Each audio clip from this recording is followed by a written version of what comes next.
दोस्तों, कहानी की शुरुआत कुछ लड़के लड़कियों को दिखाते हुए होती है जो एक प्राइवेट प्लेन में बैठकर लॉस एंजलिस से न्यूयॉर्क की तरफ जा रहे थे। पर तभी रास्ते में मौसम खराब हो जाता है, जो देखकर पायलट की फट जाती है और वह जहाज के ऊपर से नियंत्रण खो देता है। उसे कुछ समझ नहीं आ रहा था कि वो क्या करे, इसलिए वो जहाज को समुद्र में उतारने का फैसला करता है। लेकिन जैसे ही वो जहाज को समुद्र के ऊपर लाता है, तभी पानी के तेज दबाव की वजह से उस जहाज के चीथड़े उड़ जाते हैं और वह पूरी तरह से निस्तो नाबूद हो जाता है। वहीं पायलट की तो भीषड़ी फट जाती है और थोड़ी ही देर में वो मारा जाता है। तभी बाकी के लड़के लड़कियां जैसे तैसे करके उस प्लेन से बाहर निकलते हैं और तैरते हुए एक वीरान से टापू पर पहुंच जाते हैं। यह टापू पूरी तरह सुनसान था और यहाँ पर कोई भी इंसान नहीं रहता था। वहीं सैम नाम का एक लड़का फटी हुई भीषड़ी जैसी शक्ल लेकर समुद्र की तरफ देख रहा था कि शायद उसे वहाँ पर कोई नाव दिख जाए, लेकिन वहाँ चारों तरफ पानी के अलावा और कुछ भी नहीं था। इधर सैम के बाकी दोस्तों की भी फटी पड़ी थी। तभी जॉनी जमाल गोटा खड़ा होता है और इधर उधर किसी को देखने चला जाता है, जबकि मुंशी मुट्ठीबाज बबलू बेरोजगार से बातें कर रहा था।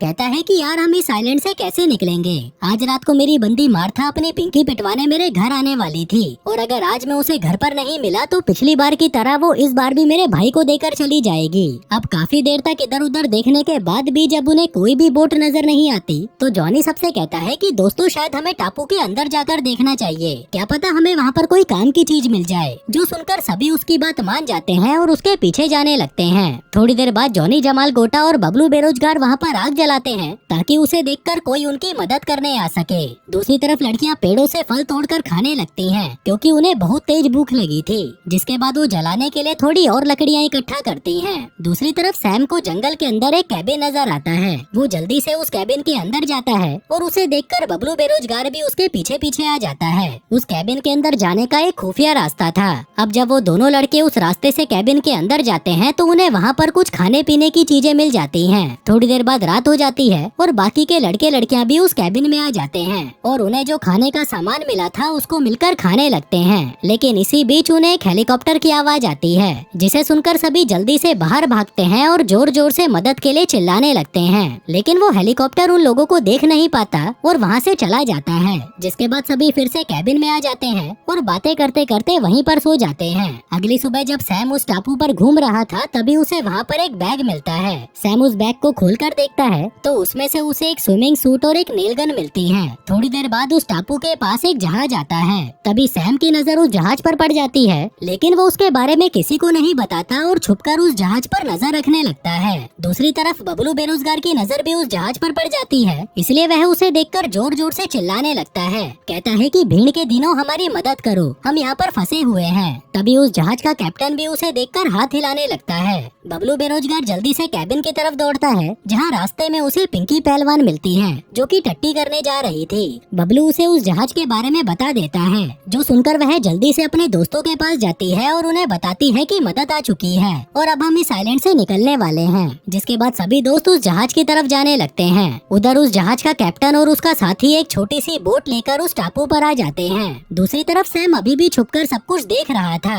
उधर सभी दोस्त कैप्टन के पास पहुँच जाते हैं। जॉनी कैप्टन को देखकर बहुत खुश होता है और उसे कहता है कि भाई, तू बस एक बार हमें यहाँ से निकाल दे, बदले में मैं तुझे अपनी गींड भी दे दूंगा। जबकि पिंकी पहलवान उसे कहती है कि यार, तू मेरी पिंकी बजा लेना, बस हमें यहाँ से निकाल दे। जिसके बाद कैप्टन सभी लोगों को लेकर अपने जहाज पर आ जाता है। दूसरी तरफ सैम अभी भी टापू पर ही था। फिर कैप्टन और उसका साथी सभी दोस्तों को जहाज के कैबिन में ले आते हैं और फिर अचानक अपनी अपनी बंदूक निकालकर सभी से कहते हैं कि अब तुम लोग हमारे कब्जे में हो, हमें आदमियों से कोई मतलब नहीं है, बस हमें ये पटाखा लड़कियां चाहिए जिनके खेत में हम आज रात को दबाकर मजदूरी करेंगे। अब उन दोनों का यह रूप देखकर सबके फटकर 464 हो जाती है। दरअसल ये दोनों समुद्री डाकू थे जो लोगों के साथ लूटपाट करके उन्हें मार डालते थे। तभी कैप्टन अपने साथी से कहता है कि थोड़ी ही देर में बॉस भी आने वाले हैं, हम पिंकी पहलवान को उसे दे देंगे और बाकी की लड़कियां अपने पास रख लेंगे, लेकिन उससे पहले हम किसी की पिंकी बजाकर प्रैक्टिस कर लेते हैं ताकि रात को कोई हमें ढीला ढक्कन ना बोले।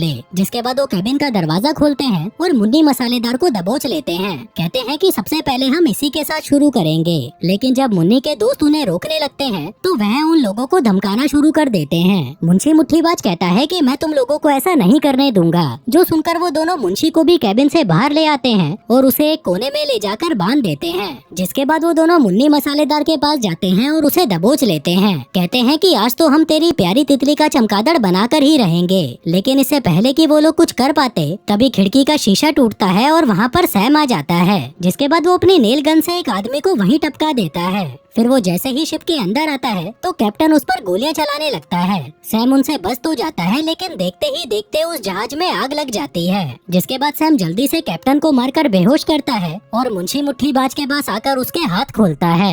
फिर वो कैबिन के अंदर जाता है और अपने सभी दोस्तों को वहाँ से बाहर निकालता है। जल्दी ही वो सभी फिर से उस टापू पर आ जाते हैं और तभी उस जहाज में एक जोर का धमाका होता है, जिस धमाके में कैप्टन और उसका साथी कुत्ते की मौत मारे जाते हैं। अगली सुबह मुंशी मुट्ठीबाज चुपचाप एक कोने में बैठा होता है। तभी उसके पास पप्पी प्रधान आती है और उसे वहीं पकड़कर चूसने लगती है। इसी बीच उस टापू पर फिर से एक जहाज आता है। सैम और मुन्नी मसालेदार उस जहाज को देख लेते हैं और जोर जोर से चिल्लाने लगते हैं। उधर कैबिन में बाकी लोगों को भी उस जहाज की आवाज आ जाती है। तभी सैम और मुन्नी मसालेदार भागते हुए अपने दोस्तों के पास आते हैं और उन्हें सतर्क रहने को कहते हैं। सैम कहता है कि किसी भी भिसड़ी वाले पर भरोसा मत करना, क्योंकि पिंकी का लालच अच्छे खासे इंसान को भी शैतान बना देता है। जॉनी भी उसकी बात से पूरी तरह सहमत था। जिसके बाद सैम और जॉनी भागकर टापू के किनारे पर आ जाते हैं ताकि वो जहाज से निकलने वाले लोगों को देख सकें। फिर वो दोनों झाड़ियों के पीछे छुप जाते हैं और उस जहाज पर नजर रखने लगते हैं। तभी वो जहाज लैंड करता है और उसमें से 3 आदमी नीचे उतरते हैं। इन तीनों के पास हथियार भी थे। उधर जूलिया जानदार के कपड़े झाड़ियों में फंस जाते हैं, इसलिए वो अपने कपड़े नीचे से फाड़ देती है।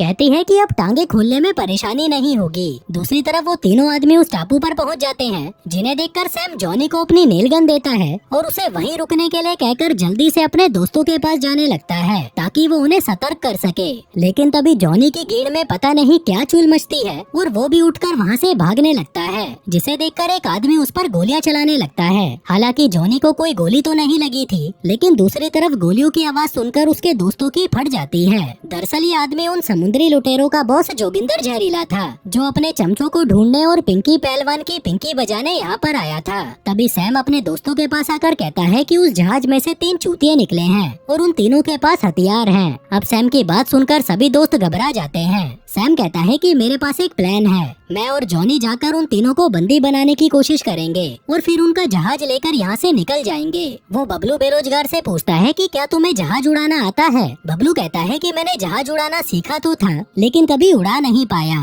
पर यहाँ से निकलने के लिए मैं कोशिश कर सकता हूँ। दूसरी तरफ जॉनी के पीछे अभी भी एक आदमी पड़ा हुआ था, वो उस पर गोलियां चलाता है। तभी जोगिंदर जहरीला भी गोलियों की आवाज सुन लेता है। दूसरी तरफ सैम के दोस्त किसी सुरक्षित जगह पर छुपने की कोशिश कर रहे थे। सैम के प्लान के मुताबिक उन लोगों को उस जगह पर तब तक छुपना पड़ेगा जब तक सैम और जॉनी उन लोगों को पकड़ नहीं लेते।